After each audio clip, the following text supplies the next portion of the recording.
good afternoon. I came here to you from Gdańsk, which is really a long way, especially if you're traveling by car with 5 kids.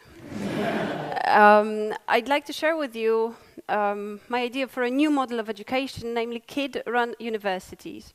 The photo here presents our lecturers. On the right, you can see a 10-year-old inventor, Przemek. He had 6 lectures at some of the major universities in northern Poland. His last lecture was at the patent office, where he presented his latest inventions. He presented his vacuum cleaner made out of 2 old hair dryers and a fire cannon, which works very well with his mom's hairspray. Here is a 12-year-old biologist, Krzysztof. He is presenting his researches to 620 kids based on 5 years of his observations of stick insects. So today I'd like to convince you to spread the idea of kid-run universities all over the world. How it all began. I am an educator, and my parents completed their doctorates from methodology. When I was 9, my dad came up with an idea for experiment where I was to teach younger kids, like 6, 7-year-olds. The experiment went really well. I liked it, and so did my young students. Some of them participated in the project for a year, some even for 10 years.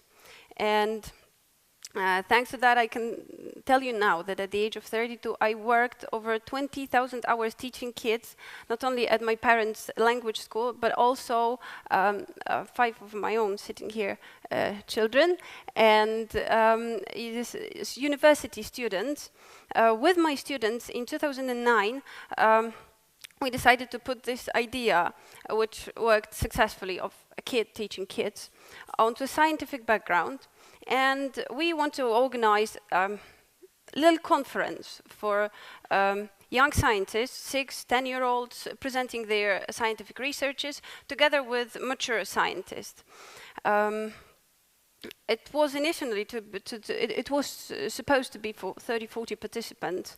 It ended up with 350 scientists from different universities from all over Poland, and more than 40 lectures were given during this first national conference for kids, mostly by 6, 10, and 12-year-olds.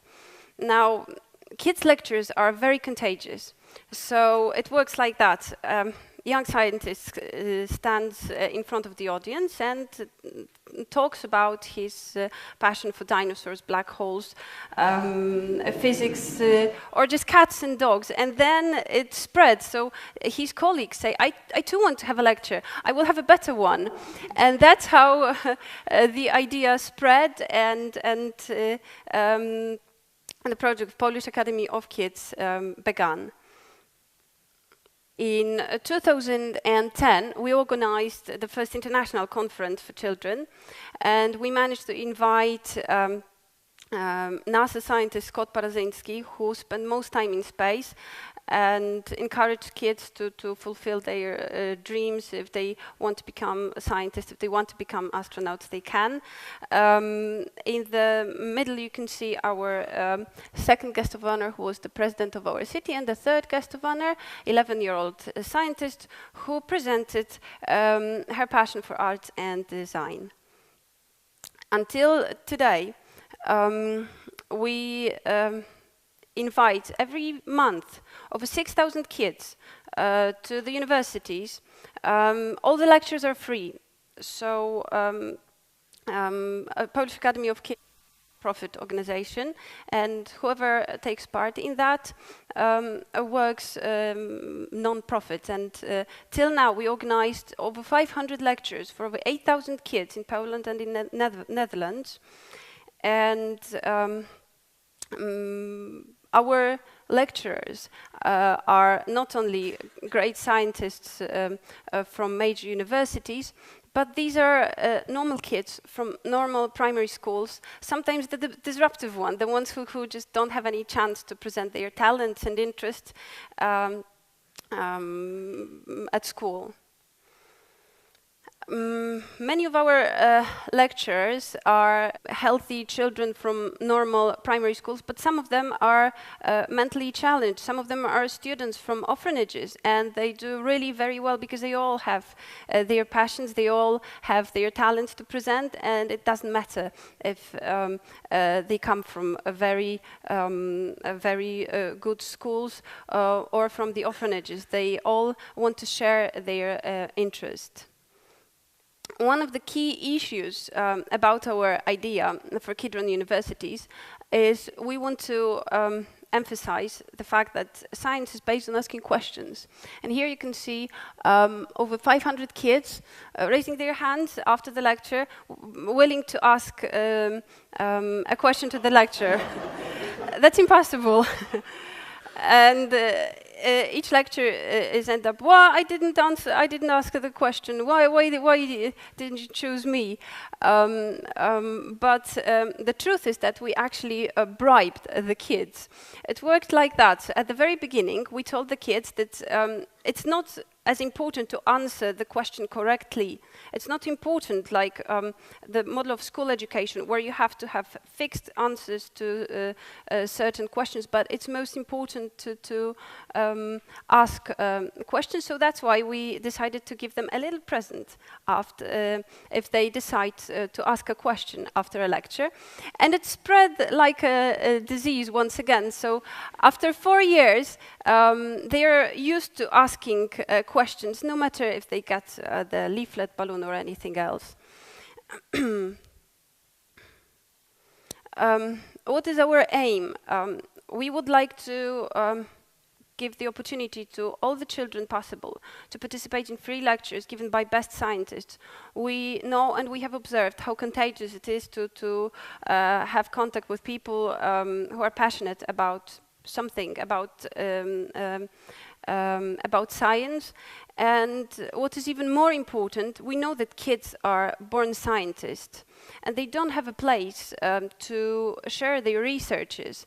They are made to sit down and listen to the teacher, answer questions correctly, but we want to create such a platform where they can freely present whatever they are interested in.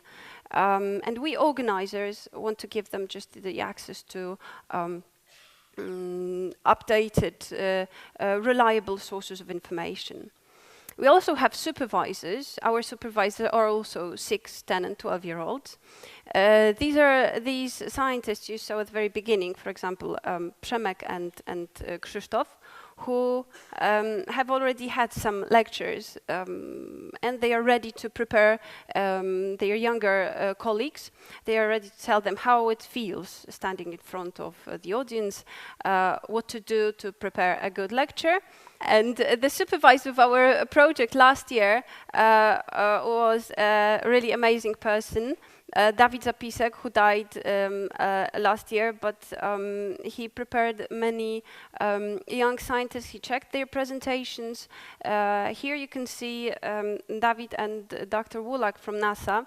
During the third international conference last year, Dr. Wulak had a lecture about symmetry in cosmology, and Dawid presented his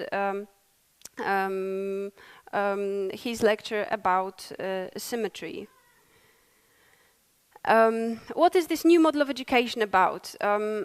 We want to build a serious platform, a serious place where kids could share their ideas with scientists. It is amazing that we spend billions of dollars for innovations in technology, in design, in science, excluding the most creative units. We would like them to work together, designing new solutions in science. Here you can see an example of such an initiative.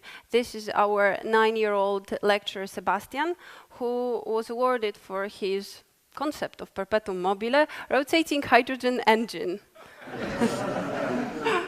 During the 6th international conference. And I must tell you that I do admire the organizers, that he was treated very seriously, and he was so proud to be able to present his concept in front of the audience during the international conference. I'd like to show you a short film from our academy so that you could see some of our young scientists. This is Wojtek, 12-year-old chemist here at the University of Technology, encouraging his younger colleagues to experiment in a safe way.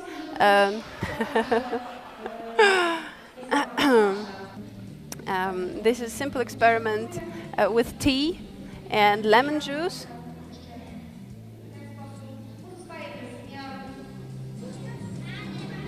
You can see the kids are fascinated.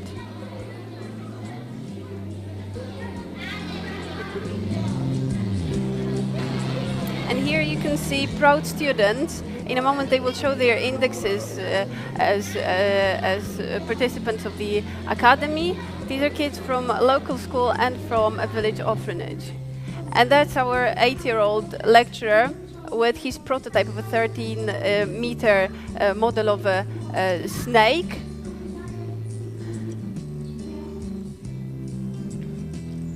Now the kids will see the snake inside. Ew.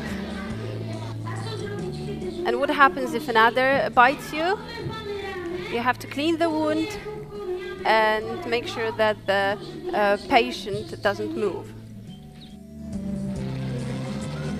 I must tell you, it's an amazing feeling when 600 kids clap and cheer for you after your lecture, especially if you're 8 years old. So in future, our dream is to encourage everyone to spread the idea of kid-run universities. Thank you very much.